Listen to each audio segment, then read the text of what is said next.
Hi everybody, welcome to this tutorial. आज हम इसमें पढ़ेंगे क्वेरी या व्यू के बारे में। सबसे पहली बात, क्वेरी या व्यू होता क्या है। A query is a request for data result and for action on data.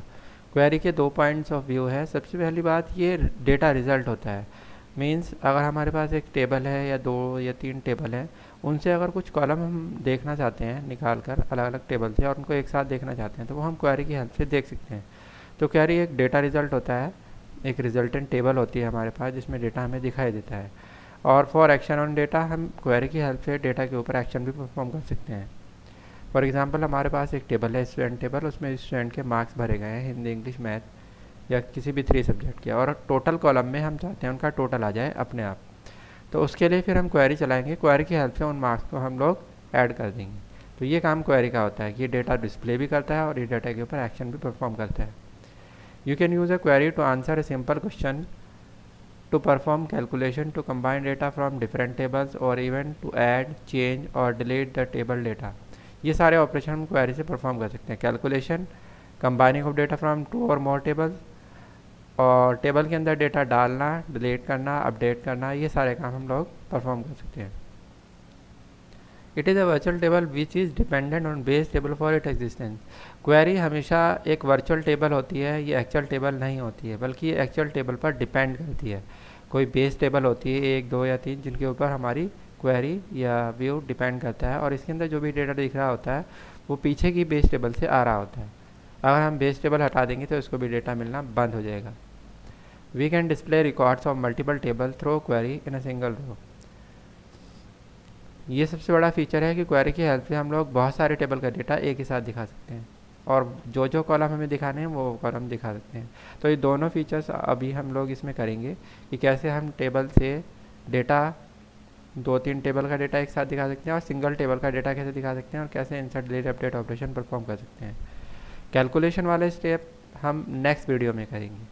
तो चलो इसको स्टार्ट करते हैं। इसके लिए सबसे पहले हम लोग डेस्कटॉप पर आ जाते हैं और एक डेटाबेस हम लोग बना लेते हैं। यहाँ पर हम जाएंगे, एक डेटाबेस ले लेते हैं माइक्रोसॉफ्ट ऑफिस, क्रिएट में जाएंगे, न्यू में जाएंगे। ये हमारे पास डेटाबेस आ गया है, इसे क्वेरी डेटाबेस नाम दे देता हूँ मैं, और इसको डेस्कटॉप पर सेव कर देता हूँ।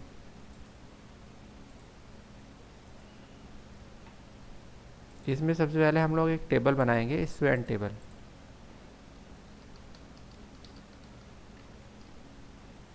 स्टूडेंट आईडी हमने लिया है, इसको प्राइमरी की बना लेते हैं।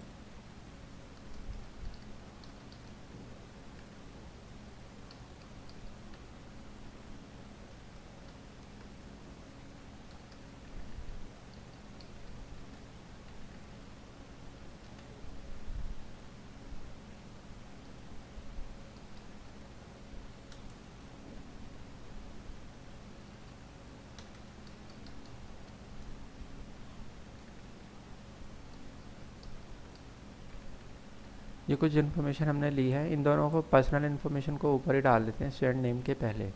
उसके बाद उसकी एकेडमिक डिटेल आ जाएगी, क्लास और सेक्शन, और इसको सेव कर देते हैं हम लोग। इस टेबल का नाम स्टूडेंट टेबल कर देते हैं।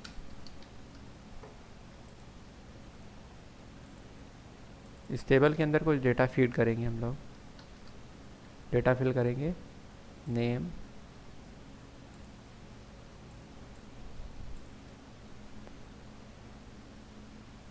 नेम के बाद एड्रेस को हम इधर लेकर आएंगे।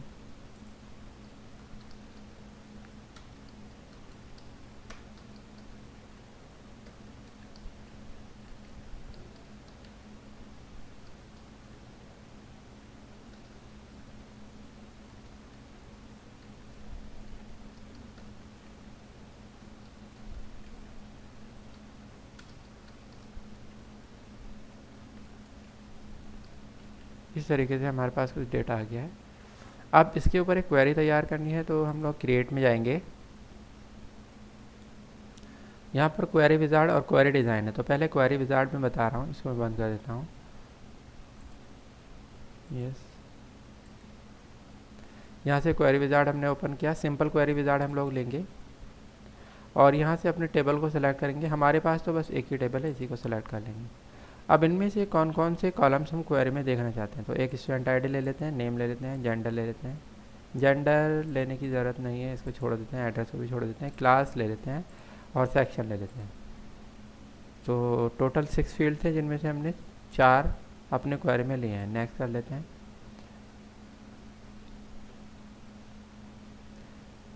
इस वाले ऑप्शन को हम ऑन रखेंगे क्योंकि डिटेल में हम डेटा को दिखाएंगे। नेक्स्ट कर देंगे और इसके बाद फिनिश कर देंगे। यहाँ पर नाम दे देते हैं इसको,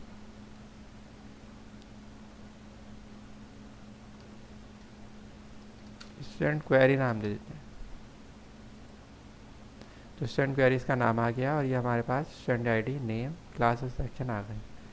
तो ये एक सिंपल सी क्वेरी है जिसकी हेल्प से हमने बेस टेबल यानी कि स्टूडेंट टेबल से कुछ पर्टिकुलर कॉलम, इसमें तो 6 कॉलम है और यहाँ पर हमने पर्टिकुलर 4 कॉलम्स लिए हैं और उनका डेटा देखा है, बाकी कॉलम हमने स्किप कर दिए। तो यही काम होता है क्वेरी का कि ये 1 या 2 टेबल से डेटा इस तरीके से पर्टिकुलर कॉलम्स का दिखा देती है और बाकी सबको स्किप कर दिया जाता है। अब इसमें एक चीज़ आती है, जब कोई क्वेरी एक सिंगल टेबल के ऊपर बनती है तो इस क्वेरी की हेल्प से हम लोग उस सिंगल टेबल में डेटा डाल भी सकते हैं, फिल भी कर सकते हैं, डिलीट भी कर सकते हैं, अपडेट भी कर सकते हैं। लेकिन जब एक टेबल 2 या 2 से ज़्यादा टेबल्स की हेल्प से तैयार होती है तो उसके अंदर सिर्फ डेटा दिखाई दे सकता है, इंसर्ट डिलीट अपडेट नहीं हो सकता है, क्योंकि जब हम उसमें डेटा इंसर्ट करेंगे वो एक साथ 2-3 टेबल में नहीं जाएगा। तो इसके लिए या फिर वो कोई वायलेशन क्रिएट करेगा, इसलिए जब क्वेरी सिंगल टेबल में बनी होती है तो इसके थ्रू इंसर्ट डिलीट अपडेट हो जाता है, मल्टीपल टेबल में नहीं हो पाता। तो इसको मैं करके दिखा देता हूँ इंसर्ट डिलीट को। यहाँ पर मैं एक रिकॉर्ड इंसर्ट करता हूँ क्वेरी के अंदर।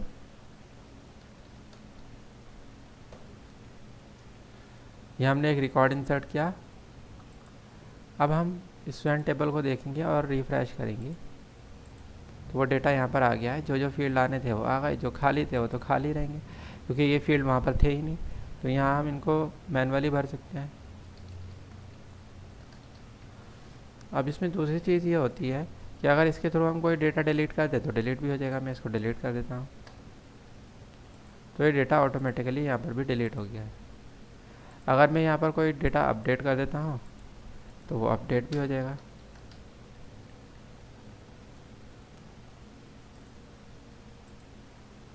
यहाँ पर अपडेट हो गया।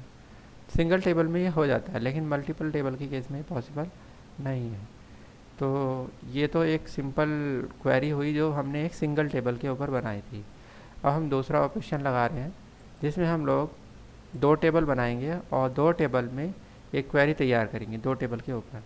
उसके लिए हमें रिलेशनशिप बनानी होती है। तो पहले हम टेबल बना लेते हैं। ये हमारे पास टेबल ऑलरेडी बनी हुई है, इसको ये रिकॉर्ड्स हमें खाली करने होंगे। यहाँ पर हम देख सकते हैं कि स्टूडेंट आईडी हमारे पास है, ये प्राइमरी की है। इस स्टूडेंट आईडी के बेस पर हम लोग एक दूसरे टेबल को इससे रिलेट करेंगे। तो एक टेबल बना लेते हैं हम लोग, क्रिएट में जाएंगे, टेबल डिज़ाइन में जाएंगे और यहाँ पर एक फीस टेबल बना लेते हैं। इसमें फ़ी आईडी लेंगे, ये ऑटो नंबर रहेगी हमारी और प्राइमरी की होगी। और दूसरा यहाँ पर लेंगे हम लोग स्टूडेंट आईडी, इसको नंबर में लेंगे। स्टूडेंट आईडी ये वाला कॉलम है जो हमने यहाँ पर लिया, सेम ये कॉलम यहाँ पर भी लेंगे। इसमें स्पेलिंग भी सेम रखते हैं हम लोग और इसका डेटा भी कंपैटिबल होना चाहिए। जैसे यहाँ पर ऑटो नंबर था, खुद ही जनरेट हो रहा था, यहाँ पर नंबर है, तो दोनों आपस में कंपैटिबल है, यानी कि इसका डेटा उसमें जा सकता है और उसका डेटा इसमें आ सकता है, यानी कि पॉसिबल है। ऐसा नहीं है कि यहाँ डेट में है और यहाँ पर नंबर में है, जो चीज़ आपस में कंपैटिबल नहीं है। तो हम ऐसा डेटा, इस कॉलम का नाम तो सेम वही रखते हैं और इसका डेटा टाइप भी ऐसा रखते हैं जो उससे कंपैटिबल हो, यानी कि आपस में इंटरचेंजेबल हो, या फिर सेम डेटा ले लेते हैं, सेम डेटा टाइप। अब इसके बाद हम ले लेते हैं अमाउंट, कितनी फ़ीस डिपॉजिट की है, इसे करेंसी में लेंगे। इंस्टॉलमेंट कौन सी है,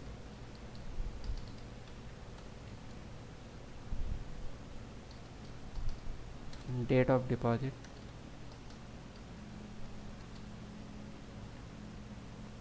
डेट टाइम में ले लेंगे। इस टेबल को हम सेव करेंगे फीस टेबल के नाम से। ये 2 टेबल हमारी बन के तैयार हो गई है। हमारे पास स्टूडेंट आईडी यहाँ पर भी है और यहाँ पर भी है। तो इन दोनों को पहले बंद कर देंगे हम लोग और इन दोनों के बीच पहले रिलेशनशिप बनाएंगे। डेटा टूल्स में जाएंगे, रिलेशनशिप में जाएंगे, दोनों टेबल को सेलेक्ट करके ऐड कर देंगे। यहाँ पर हमारी स्टूडेंट टेबल मास्टर रहेगी और फीस टेबल चाइल्ड रहेगी। तो इसके लिए ये तरीका है, मैं इस टेबल से स्टूडेंट आईडी को उठाऊंगा और इसको ड्रैग करके इस वाले स्टूडेंट आईडी के ऊपर डाल दूंगा। हमारा कर्सर इस स्टूडेंट आईडी के ऊपर होना चाहिए, तभी आपस में रिलेट करेंगे।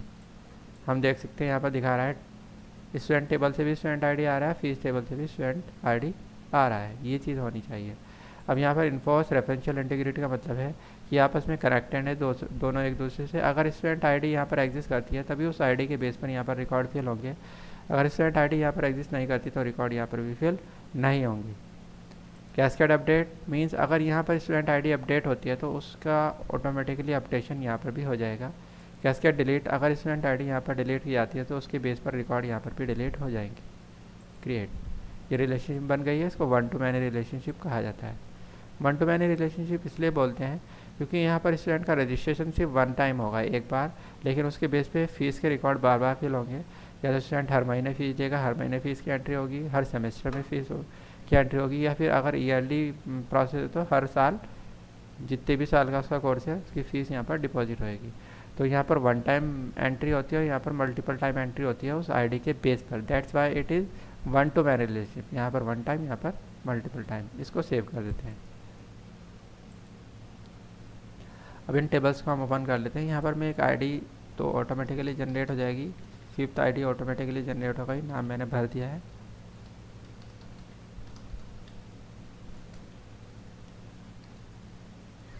बस अब हमें क्या करना है, इस फीस टेबल में रिकॉर्ड भरना है इस आईडी के बेस पे। तो एक तरीका तो हम प्लस करके यहीं से डायरेक्ट भर देते हैं, और एक तरीका ये है कि हम लोग यहाँ पर जाएंगे और यहाँ पर वही आईडी डालेंगे। ये आईडी 5 है तो ये 5 आईडी हमें यहाँ पर डालनी होगी और यहाँ पर हम फीस एंट्री कर देंगे।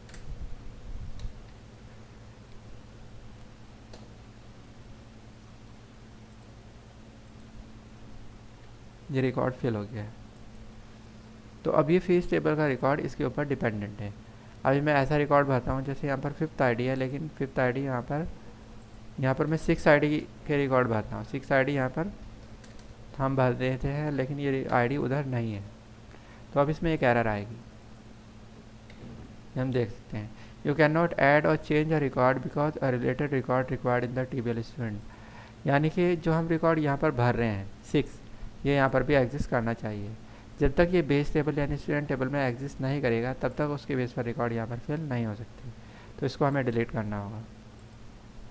इसका डिलीट करने का तरीका यह है, पहले इसे कुछ 5 कर देते हैं और फिर इसको सेलेक्ट करके डिलीट कर देते हैं, वरना ये बार बार मैसेज पॉपअप करता रहेगा। तो ये एक तरीका मैंने बताया कैसे आपस में इंटीग्रेट करते हैं। अब दूसरी चीज़ यह है कि कैस्केड डिलीट और कैस्केड अपडेट क्या होता है। उसके लिए हम अगर इसको डिलीट करते हैं यहाँ से, मैं इसको यहाँ से डिलीट कर देता हूँ, तो फीस टेबल में ये ऑटोमेटिकली डिलीट हो गया, हम देख रहे हैं। कैस्केड अपडेट क्या होता है, अगर मैं यहाँ पर अपडेट करता हूँ तो ऑटोमेटिकली यहाँ पर भी अपडेट हो जाएगा। लेकिन क्योंकि यहाँ पर ऑटोमेटिकली जनरेट हो रही है स्टूडेंट आईडी, तो हम इसे अपडेट नहीं कर पाएंगे। इसके लिए हमें इस टेबल में थोड़ा सा चेंजेस करना होगा। तो दोनों टेबल को बंद कर देते हैं। स्टूडेंट टेबल को डिज़ाइन व्यू में खोलेंगे और यहाँ से इसको ऑटो नंबर से नंबर कर देते हैं। You cannot change the data type or field size of the field as it is part of more relationship, one or more relationship। तो यहाँ पर एक प्रॉब्लम आ रही है कि ये अभी चेंज नहीं हो सकता। इसके लिए पहले रिलेशनशिप को हमें हटाना होगा। तो हम यहाँ पर जाकर इसमें जाकर इस रिलेशनशिप को राइट क्लिक करेंगे, इसके ऊपर कर्सर रखेंगे और राइट क्लिक करके डिलीट कर देंगे। रिलेशनशिप डिलीट हो गई, इसको सेव कर देंगे। अब इस टेबल में वापस जाएंगे, राइट क्लिक करेंगे, डिज़ाइन व्यू में जाएंगे और अब इसको नंबर कर देते हैं और इसको सेव कर देते हैं। रिलेशनशिप फिर से क्रिएट करनी होगी, यहीं पर जाएंगे और फिर से इसी स्टूडेंट आईडी के ऊपर ड्रैग कर देते हैं और तीनों ऑप्शन ऑन कर देते हैं।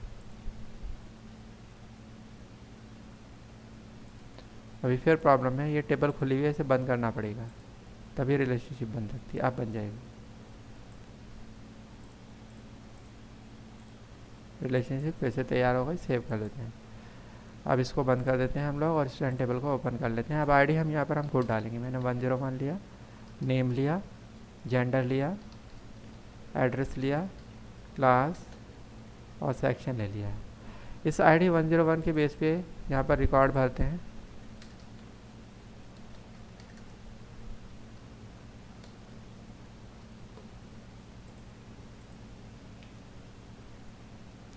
अब मैं इस ID 101 को चेंज करता हूँ, इसको 102 कर देता हूँ और मैंने एंटर प्रेस कर दिया। तो हम देख सकते हैं यहाँ पर 102 ऑटोमेटिकली हो गया, अपडेट हो रहा है ऑटोमेटिकली। 103 कर देता हूँ तो यहाँ पर भी ऑटोमेटिकली 103 हो गया, यानी कि कैस्केड अपडेट हो रहा है। जैसे ही मैं यहाँ पर अपडेट करता हूँ तो फीस टेबल में ऑटोमेटिकली अपडेट हो जाता है। इसको कैस्केड अपडेट कहा जाता है। तो ये रिलेशनशिप का फ़ायदा है कि ये टेबल उस टेबल पर डिपेंडेंट हो गई, वहाँ पर जो भी ऑपरेशन परफॉर्म किया जाता है उसका इफेक्ट इसको पड़ता है। और इस तरीके से हम दो टेबल से डेटा फैच कर पाएंगे। अब सबसे पहले हम लोग एक काम करते हैं, हमने स्टूडेंट टेबल तो बना ली है, फीस टेबल में भी डेटा है, एक क्वेरी तैयार करते हैं। क्रिएट में जाएंगे और इस बार हम क्वेरी डिज़ाइन में जाएंगे। क्वेरी विजार्ड मैंने बता दिया है, क्वेरी डिज़ाइन में जाएंगे, दोनों टेबल को ले लेंगे, ऐड कर देंगे, क्लोज।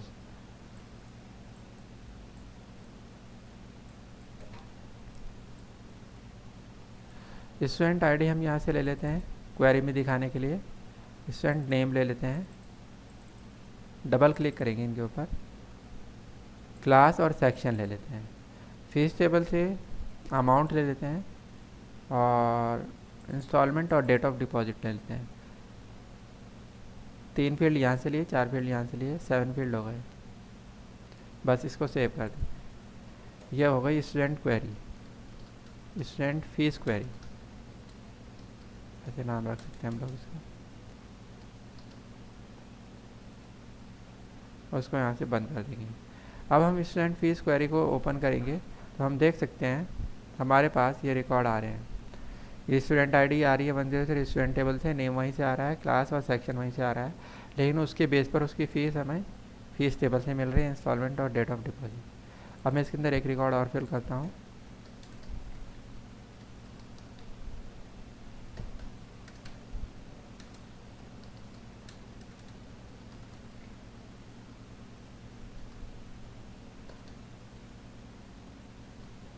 ये हमने फिल कर दिया है।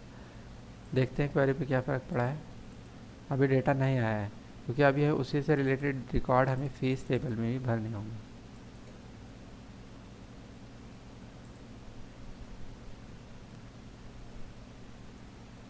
हमने नए रिकॉर्ड भरे थे, 104 लेना।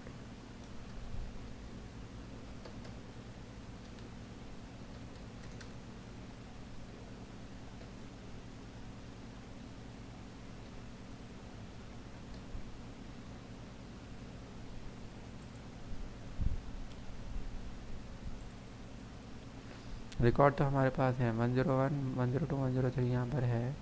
फीस टेबल में हमें 102 के रिकॉर्ड भरने होंगे।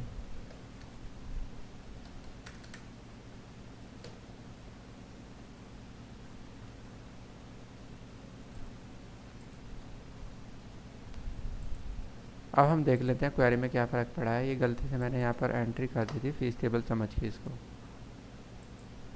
अब हमारे पास रिकॉर्ड आ गया है। जब हमने टेबल 102 का डेटा दोनों जगह फिल कर दिया, उसके बेस पे अब हमें डेटा यहाँ पर मिल गया। तो जब दोनों टेबल में डेटा फिल हो जाएगा ऑटोमेटिकली हमें क्वेरी में वो डेटा दिखाई देने लग जाएगा। तो अब इस क्वेरी के अंदर जो डेटा हमें दिखाई दे रहा है वो स्टूडेंट टेबल और फीस टेबल से दिखाई दे रहा है, यानी कि दो टेबल के ऊपर डिपेंडेंट है। तो इस क्वेरी के थ्रू हम सिर्फ डेटा देख सकते हैं, इंसर्ट डिलीट अपडेट नहीं कर सकते। अगर हम इंसर्ट डिलीट अपडेट करेंगे भी तो वो प्रॉपर फिल नहीं होगा, क्योंकि हमारे पास सिर्फ 4 फील्ड पहले टेबल से और 3 फील्ड दूसरी टेबल से, तो वो आधा अधूरा डेटा जाएगा अगर जाएगा भी तो। और अगर कोई वॉलेशन, कोई रूल बीच में आ रहा होगा तो डेटा इंसर्ट ही नहीं होगा। तो इसलिए ऐसे केस में जब एक क्वेरी 2 या 2 से ज़्यादा टेबल से बनी होती है तो उसके थ्रू सिर्फ डेटा देखा जा सकता है। इंसर्ट डिलीट अपडेट या तो होगा ही नहीं, और होगा तो वो एक अच्छी प्रैक्टिस नहीं होती, उससे डेटा आधा अधूरा फिल होएगा। तो ये मैंने प्रोसेस समझाई है कैसे हम सिंगल टेबल से क्वेरी बना सकते हैं और 2 टेबल से क्वेरी बना सकते हैं। ये क्वेरी का एक तरीका है। क्वेरी का एक पॉइंट मैंने समझाया है। दूसरा पॉइंट मैंने बताया था कि क्वेरी की हेल्प से कैलकुलेशन की जा सकती है, लेकिन कैलकुलेशन हम नेक्स्ट वीडियो में करेंगे। इस वीडियो में मैंने सिर्फ इतना ही समझाया है। तो इस प्रोसेस के अंदर अगर कोई चीज़ समझ नहीं आई है या कोई प्रॉब्लम करते आती है तो कमेंट के थ्रू आप लोग मुझसे पूछ सकते हैं। अगर ये वीडियो पसंद आया तो लाइक कर सकते हैं, शेयर कर सकते हैं, चैनल को सब्सक्राइब कर सकते हैं। Thanks for watching.